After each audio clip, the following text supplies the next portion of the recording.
全村一共81戶人家，幾百年嚟怪事從來冇停過。億萬富豪一家突然撞邪，仔女接連發生車禍之後昏迷不醒，老婆突然發癲，而最嚇人嘅一幕發生喺深夜時分。個女仔喺病床上突然張開雙眼，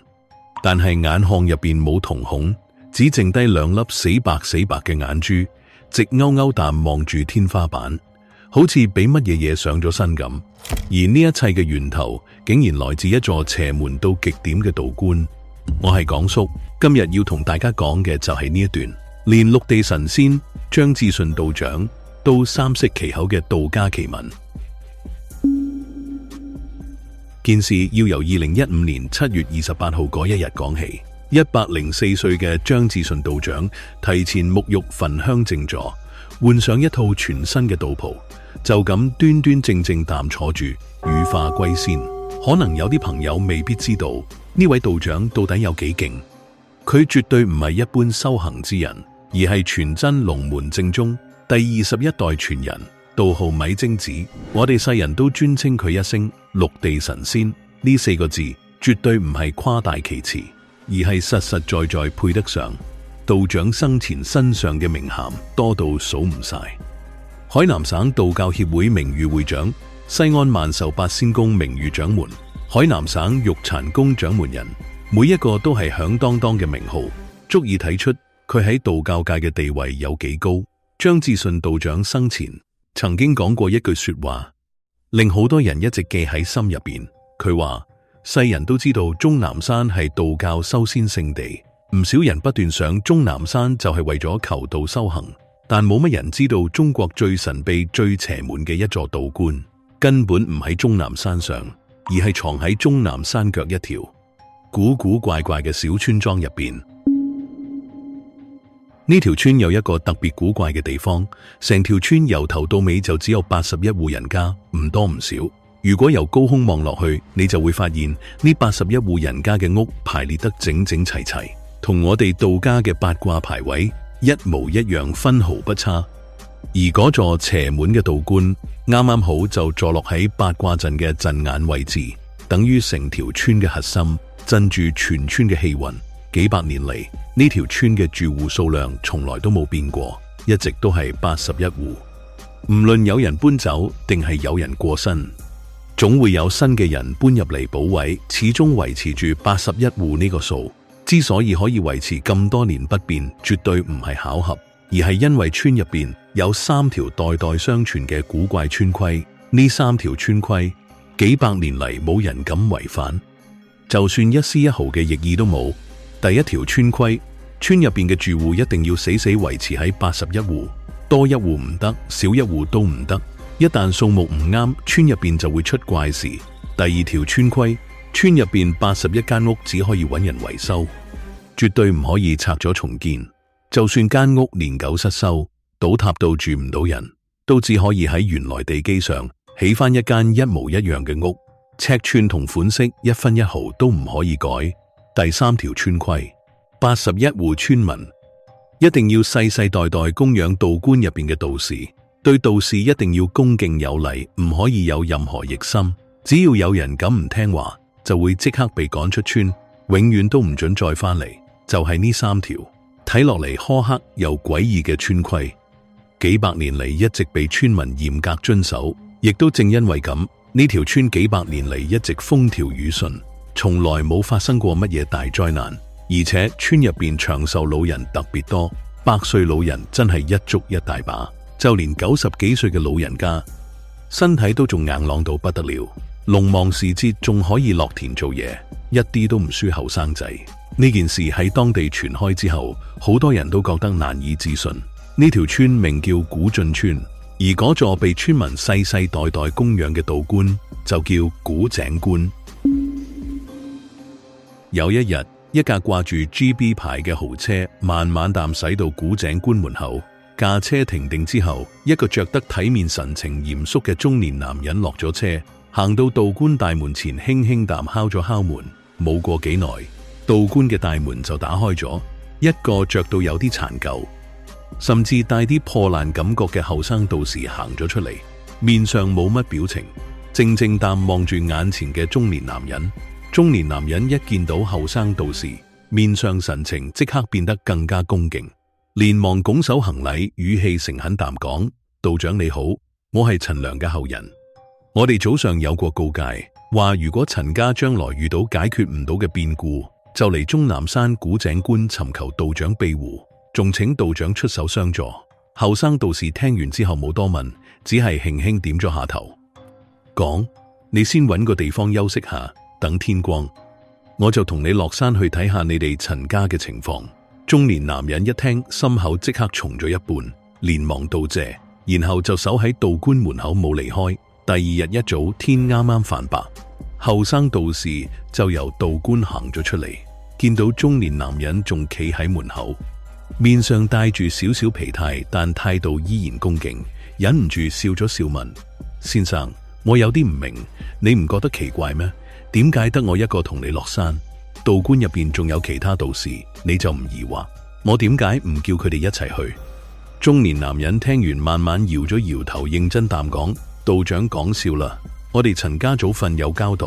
只要係古井觀出嚟嘅人，唔理係邊個，唔理年紀大細，唔理着成點，我哋都一定要以禮相待，絕對唔可以有半點怠慢。呢個係我哋陳家世世代代遵守嘅家訓，唔敢有絲毫違背。後生道士冇諗到中年男人竟然咁守規矩，愣咗一愣，搔咗搔頭，露出一個憨厚嘅笑容，問：既然係咁我都唔多問，請問先生貴姓大名？我哋都好互相稱呼。中年男人連忙講：免貴姓陳，叫陳三金，道長直接叫我陳三金就得。後生道士點咗點頭講：我叫向缺，行啦，我哋快啲落山去睇下你哋陳家到底出咗乜嘢事。落山路上，兩個人一路同行，向缺終於忍唔住問：陳先生，你不如直接講，你哋陳家到底出咗乜嘢變故，要你特登走嚟終南山，千里迢迢揾古井觀庇護，睇嚟件事一定唔簡單。聽到向缺咁問，陳三金即刻皺起眉頭，面上神情變得沉重，語氣滿係無奈同焦慮。向缺道長，唔瞞你講，件事真係好棘手，而且仲越嚟越嚴重。3個月之前，我哋陳家做生意就開始不斷出問題，唔理做乜嘢，唔係蝕本就係出意外。原本以為只係運氣差，蝕啲錢就算，點知呢啲只不過係開始。陳三金停咗停，深深吸咗一口氣，繼續講：1個月之前，我一仔一女出門嗰陣，突然遇到車禍嘅，車撞到變晒形。好彩醫生話佢哋冇生命危險，但就一直昏迷，用盡方法都叫唔醒。跟住我老婆都出咗問題，精神開始錯亂，成日瘋瘋癲癲，講嘢前言不對後語，有時仲會大叫，根本認唔出我哋係邊個。更加可怕嘅係，唔止係我屋企人，連我啲兄弟姊妹都冇一個幸免。呢1個月入邊，佢哋唔係突然病倒，就係遇到意外，個個都過得好辛苦。成個陳家除咗我之外，幾乎人人都撞上厄運。我真係走投無路，先諗起早上嘅告誡，走嚟終南山求道長你出手幫忙。向缺聽完陳三金嘅說話，面上冇任何驚訝，只係淡淡望咗佢一眼，語氣平靜咁講：陳先生，你應該覺得慶幸你仲趕得切嚟古井觀。如果你今次冇嚟，冇揾到我哋，再過半個月，你身上都會出現一樣嘅情況，到時成個陳家就真係徹底完咗，冇人救得翻你哋。陳三金一聽，面色即刻大變，嚇到全身一震，連忙捉住向缺隻手，語氣急切咁講：向缺道長，求你一定要救救我哋陳家，救救我啲屋企人，無論要付出乜嘢代價，我都願意。只要你肯幫我哋陳家過呢一關，我陳三金一定感激不盡，日後必定重謝。向缺輕輕抽翻自己隻手，點咗點頭，語氣堅定淡講：你放心，呢件事我一定會管。當年你哋陳家祖上同古井觀有過約定，呢段因果係祖上留落嚟，我哋後人一定要接住，唔理係邊個敢喐我哋古井觀護住嘅人，唔理佢係乜嘢嘢，都等於打古井觀嘅面，我一定唔會放過佢。陳三金一直吊住嘅心終於放低，連忙問：向缺道長，咁你而家知道我哋陳家嘅問題出喺邊度未？到底係邊個喺害我哋陳家？向缺咧嘴一笑，語氣輕鬆淡講：放心，我已經心中有數，都係嗰啲見唔得光嘅嘢喺背後搞事。等我哋去到陳家，我就幫你一樣一樣解決。兩個人一路趕路，第二日終於到咗陳三金嘅別墅，駕車停喺別墅門口。向缺一下車，突然停低腳步，抬起頭望向別墅大門上面嗰塊鏡，語氣平靜淡講：面鏡碎咗。陳三金聽到心口即刻一沉，連忙抬頭望上去，只見嗰塊鏡仲好好淡掛喺上面，滑溜溜冇半條裂痕，完整無缺。佢即刻講：向缺道長，你係咪睇錯咗？呢塊鏡好好地冇碎，呢塊鏡由我哋陳家喺度起別墅立家嗰陣就有，一直掛喺度，從來冇碎過，亦都冇喐過。向缺搖咗搖頭，冇解釋，只係淡淡講：你叫人將呢塊鏡拆落嚟，拆落嚟之後你就會知我冇睇錯。陳三金心入邊雖然滿肚疑問，但唔敢違背向缺，即刻向住由別墅行出嚟迎接嘅傭人嗌：快啲攞個梯過嚟，將大門上面塊鏡拆落嚟。冇過幾耐，兩個傭人抬住梯行咗過嚟，擺喺別墅大門側邊。其中一個傭人爬上梯，伸手準備拆鏡，但就喺佢隻手啱啱掂到鏡嗰一刻，詭異嘅事發生咗。原本完整無缺嘅鏡面，突然傳出一聲嘩啦，即刻碎裂，碎片密密麻麻咁跌落地，發出刺耳嘅聲響。嗰個傭人俾眼前一幕嚇到魂飛魄散，雙腳一軟，直接由梯跌落嚟，攤咗喺地下，面色白到冇血色，成身不停震，口齒不清淡講：陳先生，對唔住，我唔係有心，我只係輕輕掂咗一下，佢就碎咗，我真係唔係有心。陳三金即刻擺手講：唔關你事，我知道唔怪你，你起身冇事啦。講完之後，佢即刻轉頭望向向缺，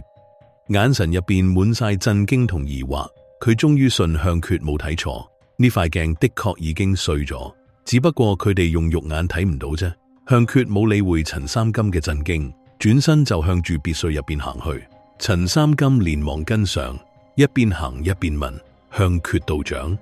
呢塊鏡到底係咩一回事？明明睇落好好地，點解一掂就碎？我老豆以前同我講過，呢塊鏡係我哋陳家嘅護身符，絕對唔可以出事。一出事，我哋陳家就會有大劫。而家鏡碎咗，我哋應該點算啊？向缺頭都冇回，淡淡講：唔使驚小事嚟，你而家先叫人去買一塊同呢塊一模一樣嘅鏡，重新掛翻上去，做住個樣先。等我幫你哋陳家將件事徹底解決，再翻嚟處理呢一塊鏡。到時呢一塊鏡一樣都會係你哋陳家嘅護身符，同原本冇任何分別。陳三金聽完之後，心入邊嘅焦慮先至少咗幾分，連忙點頭，拎出手機安排傭人去買鏡。跟住佢帶住向缺行入別墅正屋，一邊行一邊講：向缺道長，我老婆、我個仔，仲有我個女，全部都喺2樓房入邊，佢哋而家情況都好差，你快啲上去睇下佢哋。向缺點咗點頭，跟住陳三金上2樓，去到第一間房門口。陳三金推開門，指住床上面一個20幾歲嘅後生男人，語氣沉重淡講：向缺道長，呢個係我個仔陳東，1個幾月前出車禍，自從嗰次之後就一直昏迷唔醒，唔理請幾多名醫嚟睇，都查唔出有乜問題，醫生都話佢冇生命危險，但就係醒唔返，最後只可以話係頭部受創導致長期昏迷，我哋真係一啲辦法都冇。向缺行到床邊，彎低身將個頭湊近陳東面前，仔細睇咗好耐，觀察佢嘅面色同神態，只見陳東面相平穩，冇乜特別異樣，唯一唔妥嘅就係印堂位置發黑發暗，明顯係有厄運纏身，但又唔算嚴重。睇咗一陣之後，向缺企直身對住陳三金講：你放心，醫生冇講錯，你個仔真係冇生命危險，身體本身冇乜大問題，等我將你哋陳家嘅事完全處理好，佢自然就會醒返，唔使太擔心。行啦，佢問題唔大，我哋去睇另外2個。陳三金一聽，心入邊即刻大喜，連忙點頭，帶住向缺去到隔籬間房。呢間就係佢女嘅房。一推開門，向缺就見到床上面瞓住一個後生女人，面色白到嚇人，完全冇血色，但嘴唇卻紅到發紫，顯得格外詭異。佢對眼緊緊閉住，一動不動，睇落同昏迷冇乜分別。但只要睇真啲，就會發現唔對路。本來應該完全冇反應嘅人，身體雖然冇喐，但面上嘅表情隔一陣就會變一次，有時一慵，有時痛苦，有時又充滿恐懼，好似喺拼命掙扎，又好似俾乜嘢嘢控制住咁，成個人睇落極度詭異。俾人嘅感覺就係呢具身體的確係陳三金個女，但面上嘅神情就好似另一個人，兩者完全唔夾，極度矛盾。陳三金嘆咗口氣講：向缺道長，呢個係我個女，佢同我個仔一樣，都係1個幾月前出車禍之後就一直昏迷，而家只可以靠打針輸液維持身體需要。我哋都請過好多名醫，但冇一個查到問題，更加冇一個可以令佢醒返。我真係冇辦法。向缺點咗點頭，冇講嘢，由自己隨身背包入邊拎出一張黃紙。陳三金湊近一睇，發現黃紙上面寫滿密密麻麻嘅符號，歪歪斜斜，好似鬼畫符咁，一個都認唔出，更加唔知咩意思，只係覺得呢啲符號俾人一種無形嘅壓迫感。向缺拎住黃紙對陳三金講：陳先生，你哋陳家可以有今日，我諗你心入邊都清楚，呢個世界上有好多嘢唔可以用常理去睇，亦都有好多事科學根本解釋唔到係咪，所以陣間我做乜，你見到乜都唔使覺得奇怪，更加唔使驚，安心睇住就得。陳三金連忙點頭認真答講：道長你放心，我明白，我哋陳家可以有今日，真係唔係靠常理得返嚟。當年我太爺就係受過一位道士指點，我哋陳家先慢慢起家，所以對於呢啲神奇嘅事，我接受到唔會驚。向缺滿意淡點頭，左手拎住黃紙，右手輕輕揭開，蓋喺陳三金女身上嘅臂，跟住手勢利落解開佢上衣，露出一片白滑嘅皮膚。陳三金見到呢一幕，眼神微微一緊，下意識轉開頭，又好快轉翻嚟。佢深知向缺係喺救人，冇其他意思。向缺冇理會佢拎住黃紙，一下就貼喺陳三金女肚臍位置。緊接住詭異嘅事發生咗，黃紙上面嗰啲睇唔明嘅符號，竟然慢慢開始變淡，一點一點越嚟越淡。只係過咗大約2分鐘，所有符號就完全消失，成張黃紙變到乾乾淨淨，好似一張普通白紙咁。雖然陳三金之前已經做好心理準備，不斷同自己講唔好驚，但親眼見到呢一幕，身體都忍唔住一震，張大個口，好耐都講唔出聲，眼神入邊滿晒震驚同難以置信。就喺黃紙符號完全消失嘅同時，陳三金個女身體突然劇烈震動起嚟，振幅越嚟越大，大到成個人喺床上面不停翻滾，好似承受緊極大痛苦咁，口入邊仲發出啲含糊嘅嗚咽聲。忽然之間，陳三金個女對眼猛然張開，但令人頭皮發麻嘅係，佢嘅眼球竟然一片雪白，完全冇黑色瞳孔，亦都冇其他顏色，就好似喺人嘅眼眶入邊生咗2粒白色珠仔咁，睇到人心寒。向缺直勾勾膽望住陳三金女嗰對眼，面上冇半點恐懼，反而相當淡定，對住佢勾咗勾手指，語氣平靜淡講：滾出嚟，我送你一程，俾你去投胎轉世，重新做人。如果你唔識，好歹一定要逼我喐手，硬生生將你由佢身體拉出嚟，到時嘅下場你自己應該清楚，後果自負，唔好怪我唔客氣。陳三金個女對眼驟然將大眼球快速淡，向住一個方向轉動，口入面冒出一連串含糊唔清嘅說話，聽落激渣渣，唔知講緊乜，語氣入面滿晒恐懼同不甘，但又帶住一絲忌憚。向缺依然背住雙手，神情淡定，就咁靜靜淡望住佢對眼，語氣冇半點起伏。我唔同你廢話，我數到3，你再唔出嚟就永遠冇機會。到時我只可以廢咗你，令你魂飛魄散，永世不得超生。一向缺把聲一落，成個睡房嘅溫度即刻急降咗幾度，窗戶玻璃上瞬間凝結出一層白霜。陳三金忍唔住縮咗縮條頸，成身起滿雞皮疙瘩，連大氣都唔敢喘，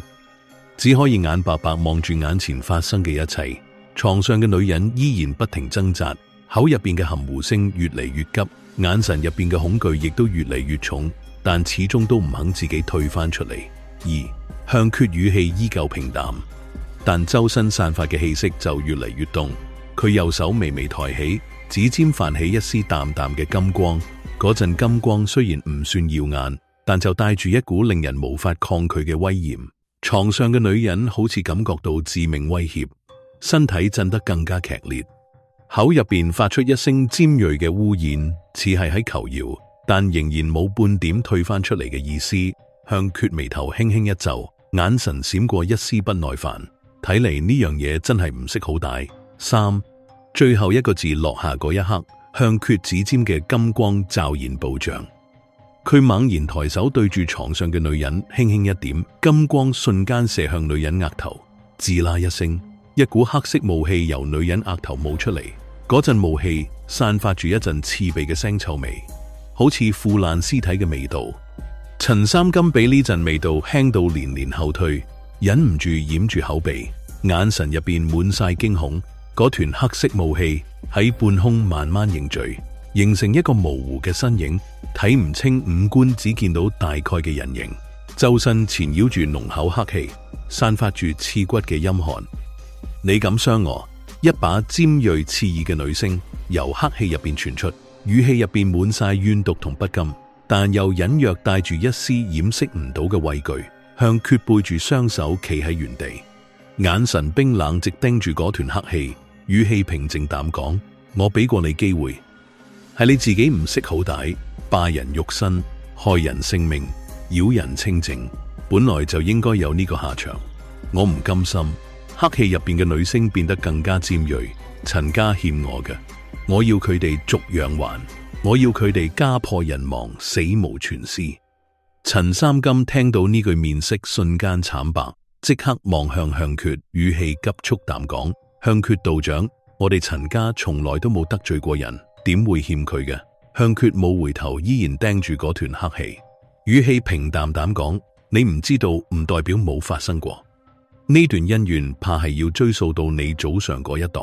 講完，向缺冇再多講，左手飛快結印，右手由背包再拎出一張黃紙。呢張黃紙同之前嗰張唔同，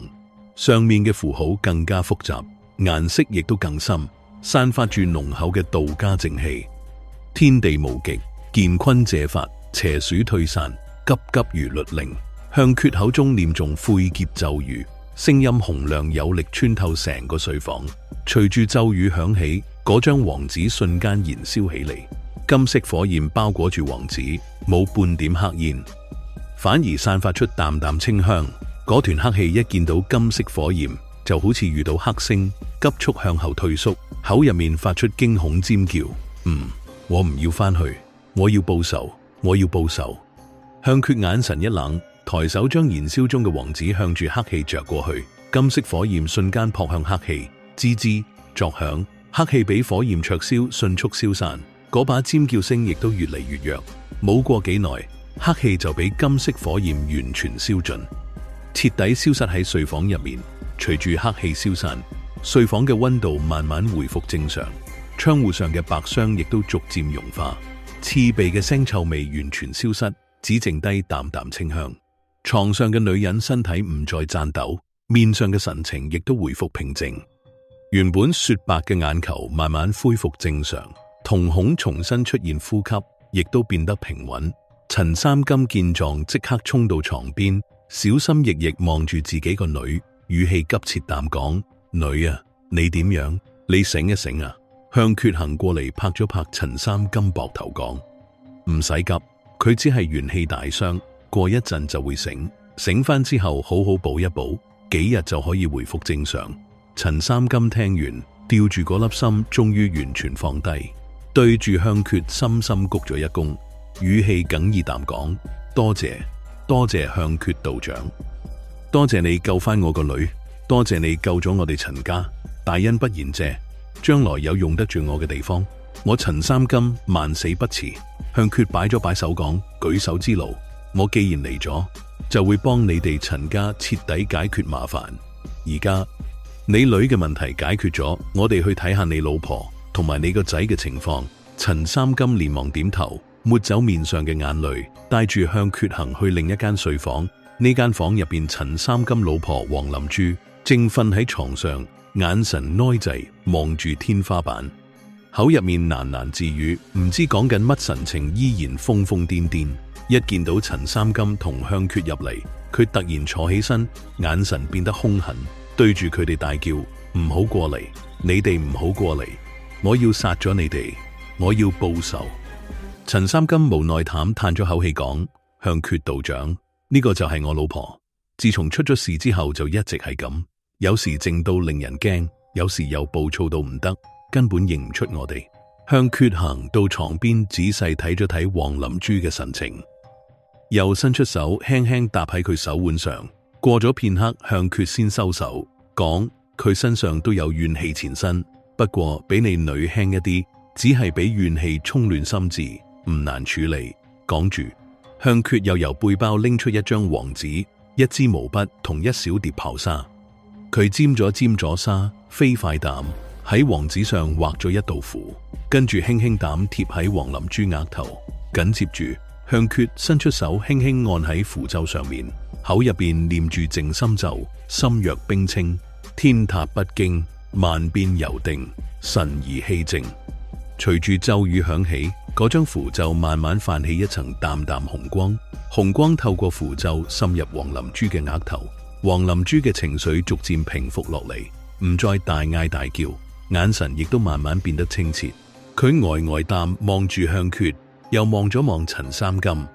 語氣虛弱膽講：三金，呢個發生乜事？我而家喺邊度？陳三金見到老婆恢復正常，激動到熱淚盈眶，即刻握住佢隻手講：老婆，你醒咗，你終於醒咗，我哋喺屋企啊！呢位係向缺道長，係佢救翻你，救咗我哋成個陳家。黃林珠順住陳三金嘅目光望向向缺，對住向缺輕輕點咗點頭，語氣感激淡講：多謝道長，多謝你救咗我，多謝你。向缺笑咗笑，講：唔使客氣，你只係俾怨氣沖亂咗心智，休息幾日，好好補翻元氣，就可以完全回復正常。處理完黃林珠嘅事，向缺又跟住陳三金去到陳東嘅房間。佢行到床邊，伸出手喺陳東額頭輕輕一點，一絲金光滲入陳東額頭。冇過幾耐，陳東隻手指輕輕喐咗一下，緊接住佢慢慢張開對眼，眼神仲有啲迷惘，望住眼前嘅陳三金同向缺，語氣虛弱淡講：阿爸，呢個發生乜事？陳三金見到個仔都醒翻，激動到講唔出聲，只係不停拍住個仔隻手，眼淚一路流落嚟。向缺望住一家人重聚嘅畫面，面上露出一絲淡淡笑容，但笑容好快就消失，眼神變得凝重，因為佢心入邊清楚，件事仲未真正完結。頭先嗰隻厲鬼講嘅恩怨，仲有大門上面嗰塊已經碎咗嘅鏡，背後一定仲藏住唔為人知嘅秘密。而且嗰隻厲鬼嘅道行雖然唔算頂尖，但可以輕易衝破陳家嘅護身符，仲可以同時纏住陳家3個人，絕對唔係偶然。背後肯定有更加厲害嘅存在撐腰。陳三金平復咗情緒，對住向缺講：向缺道長，多謝你，多謝你救咗我哋一家。你放心，你嘅恩情，我陳三金一世都唔會忘記。只不過頭先嗰隻厲鬼話，我哋陳家欠佢呢個到底係點回事？我哋陳家真係從來都冇得罪過人。向缺望住陳三金，語氣凝重淡講：陳先生，呢件事恐怕要追查下你早上嘅往事。嗰隻厲鬼嘅怨氣好重，而且存在嘅時間好長，最少都有幾十年，絕對唔係最近先結下嘅恩怨。你好好諗下，你早上有冇做過啲事，對唔住人，又或者有冇同人結過死仇？陳三金皺住眉仔細回想，佢細個就聽屋企老人講，祖上係靠做藥材生意起家，為人正直，成日接濟窮人，從來冇得罪過人，更加唔可能同人結下死仇。諗咗好耐，陳三金都係搖頭，講：向缺道長，我真係諗唔到，我祖上全部都係老實人，點可能同人結死仇？會唔會係邊度搞錯咗？向缺搖咗搖頭講：唔會錯，厲鬼唔會無緣無故害人。佢既然話陳家欠佢，一定有原因，可能係你祖上無意中做過啲傷害佢嘅事，只不過自己唔知道。咁樣啦，你去問清楚屋企嘅老人，睇下可唔可以諗起啲線索。另外，傭人已經去買鏡，等鏡翻到嚟，我會幫鏡加持道法，重新整成你哋陳家嘅護身符。如果唔係，仲會有邪鼠再揾上門。陳三金連忙點頭，講：好，我即刻去問屋企啲老人，一定查清楚件事。鏡嗰邊我已經催過傭人，應該好快翻到。向缺道長，你一路辛苦，我先帶你去客房休息下，等鏡翻嚟我再叫你。向缺點頭，講：好，亦都啱好趁呢段時間調息一下，回復翻元氣。因為之後嘅事恐怕冇咁簡單。兩個人轉身離開房間，向住客房行去，但佢哋都冇諗到，一場更大嘅危機已經靜靜淡醞釀緊。嗰次厲鬼背後嘅勢力已經留意到向缺，一個針對向缺同陳家嘅陰謀正慢慢展開，而古井官同古進村嘅秘密亦都會喺呢一場危機入邊一點一點被揭開。講到呢度，相信大家心入邊都有疑問，陳家祖上到底做過啲乜，先會俾厲鬼記恨幾十年？嗰次厲鬼背後嘅勢力又係乜來頭？向缺可唔可以順利化解呢場危機，揭開古井官同古進村嘅秘密？你哋覺得陳家祖上嘅恩怨同古井官嘅秘密之間有冇關聯？歡迎喺留言區留下你哋嘅推測，我哋下期再講。